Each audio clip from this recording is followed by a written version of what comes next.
So here's the synthetic ruby, if that's what you want to call it. Um, it's the ruby feed material for when I create flame fusion synthetic rubies. And so this is what was in the video last night, which I'm not sure if I'll upload this video today. But anyhow, this is what was cooking under that arc of plasma. And as you can see, it's pink, red, and it's got like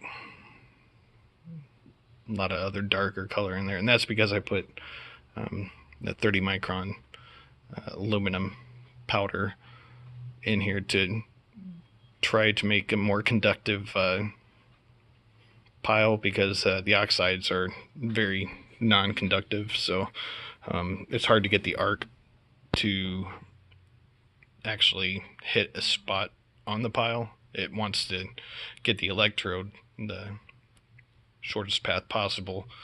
So as long as I cover the electrode with enough of the oxide, then it has no choice other than to find a weak spot, and then it tunnels through, which is why it looks like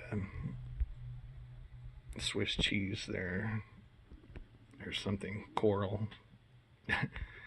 But I'm going to be examining this under the microscope. Sorry for that horrible camera work. This is my phone. And it's got that flashing light because it's trying to sense how close it is to things. I don't know. But anyhow, I'm going to be placing this under the microscope.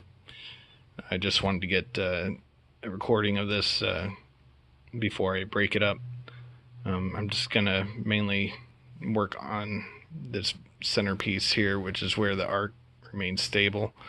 And I'm going to really examine that because I'm hoping there's some spots that where the alumina might have began forming an actual structure to the crystal. So it might have like faces.